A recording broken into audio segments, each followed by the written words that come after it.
Hello, আসসালামু আলাইকুম। আমি MD Johnny, the project manager and developer from MacPIT. তো আজকের ভিডিওতে আমি আপনাদেরকে দেখাবো কিভাবে আপনি ওয়ার্ডপ্রেস ওয়েবসাইটে একটি প্রোডাক্ট আপডেট, ডিলিট কিংবা এডিট করতে পারবেন। তো এর জন্য আমাদেরকে সবার প্রথমে ওয়ার্ডপ্রেস সাইটের ব্যাকএন্ডে যেতে হবে, অর্থাৎ অ্যাডমিন প্যানেলে যেতে হবে। এবং অ্যাডমিন প্যানেলে যাওয়ার জন্য আপনার যদি ওয়ার্ডপ্রেসে লগ ইন করা থাকে, তাহলে আপনি এই ওয়ার্ডপ্রেসের আইকনটিতে ক্লিক করলে ব্যাকএন্ডে চলে যাবে। অথবা আপনি চাইলে ডোমেইন নেমের শেষে /wp অ্যাডমিন লিখে লগ ইন পাসওয়ার্ড দিলে আপনি ওয়ার্ডপ্রেস সাইটের ব্যাকএন্ডে চলে যেতে পারবেন। তো ব্যাকএন্ডে আসার পরে আমাদেরকে সরাসরি চলে যেতে হবে প্রোডাক্ট সেকশনে। এই যেখানে দেখুন প্রোডাক্ট সেকশন রয়েছে, এখানে চাইলে আপনি হোভার বাটন থেকেও কাজ করতে পারেন, অথবা চাইলে আপনি প্রোডাক্ট সেকশনের উপর ক্লিক করেও কাজ করতে পারেন। প্রোডাক্ট সেকশনে আসার সঙ্গে সঙ্গে অটোমেটিক্যালি এটি অল প্রোডাক্ট সেকশনে চলে আসবে এবং এখান থেকে আপনি আপনার সমস্ত প্রোডাক্টগুলো দেখতে পারবেন। এবারে আপনি যে কোনো একটা প্রোডাক্টকে যদি এডিট করতে চান, যেমন আমি ধরে নিলাম আমি এই প্রোডাক্টটিকে এডিট করতে চাই, সেক্ষেত্রে এখানে দেখুন একটা এডিট বাটন রয়েছে। এই এডিট বাটনের উপর জাস্ট আমি একটু ক্লিক করব।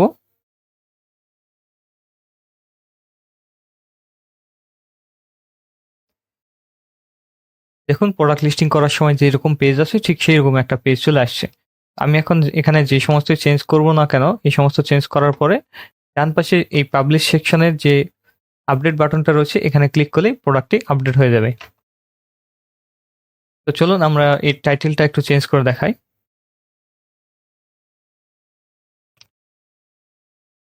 দেখুন আমি প্রোডাক্টের টাইটেলটি একটু চেঞ্জ করেছি। যদি চান একটু প্রাইসটা আপডেট করতে, সেক্ষেত্রে প্রাইসটাও আপডেট করতে পারেন,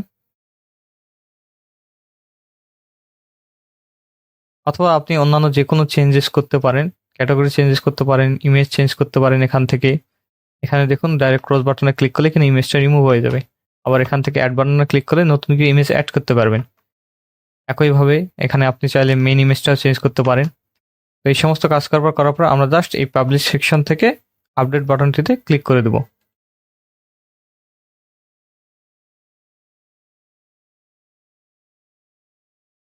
এখন আমাদের প্রোডাক্টটি আপডেট হয়ে গেছে। এখন আমরা আবার অল প্রোডাক্টসে যাই, প্রোডাক্টের টাইটেলটা দেখব চেঞ্জ হয়েছে কিনা।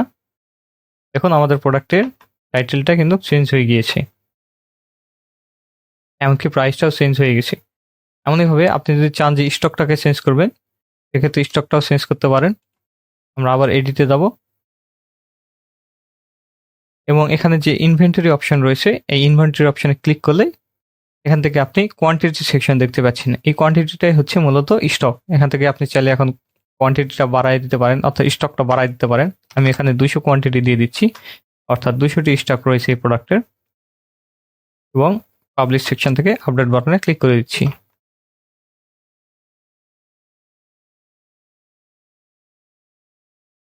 তো এবার আপনারা দেখতে পাচ্ছেন যে এখানে কিন্তু স্টকটাও চেঞ্জ হয়ে গিয়েছে। এবারে চলুন দেখে আমরা কিভাবে একটি প্রোডাক্ট সম্পূর্ণভাবে ডিলিট করব। দেখুন প্রথমে একটা প্রোডাক্ট আমরা লিস্ট করেছি, এই প্রোডাক্টের লিস্টিংটা সম্পূর্ণ হয়নি, সুতরাং আমি এটাকে ডিলিট করতে চাই। এক্ষেত্রে আমরা এখানে যে ট্রাশ নামে যে বাটনটা রয়েছে, এখানে একটা ক্লিক করলেই প্রোডাক্টটি ট্রাশ বিনে চলে যাবে। ট্রাশ অপশনে ক্লিক করার পরে ওয়েবসাইটে আরেকটি পপ আপ চলে আসবে, এখানে আমরা জাস্ট ক্লিক করলেই এটি ট্রাশে মুভ হয়ে যাবে। দেখুন আমাদের পাবলিশ প্রোডাক্ট থেকে সিলেক্টেড প্রোডাক্টটি রিমুভ হয়ে গিয়েছে। এইটাকে এখন আপনারা চাইলে আবারও রিস্টোর করতে পারেন। পরে দেখুন একটা অপশন রয়েছে ট্রাশ নামে, এখানে যদি আপনারা ক্লিক করেন, তাহলে দেখুন যে সমস্ত প্রোডাক্টকে আমরা ডিলিট করেছি সেই সমস্ত প্রোডাক্টগুলো এখানে শো করতেছে। ইতিমধ্যে আমাদের ট্রাশে পাঠানো প্রোডাক্টটি এখানে শো করতেছে। এখন যদি আপনি চান এটাকে পার্মানেন্টলি ডিলিট করতে, তাহলে এখান থেকে আপনি খুব সহজেই ডিলিট করে দিতে পারেন। অথবা আপনি যদি চান যে এই প্রোডাক্টটিকে আবারও পুনরায় পাবলিশ করতে, অর্থাৎ পুনরুদ্ধার করতে, তাহলে আপনি আবার এখানে রিস্টোর বাটনে ক্লিক করতে পারেন। তা আমি এটাকে ডিলিট করব। এখানে আমি একটা প্রোডাক্ট রিস্টোরও করে দেখাতে চাই। দেখুন এই প্রোডাক্টটি আমি এখন রিস্টোর করব। দেখুন আমাদের পাবলিশ প্রোডাক্ট 17 হয়ে গিয়েছে, পূর্বে 16 ছিল। আমরা এখন পাবলিশ প্রোডাক্টে ক্লিক করব।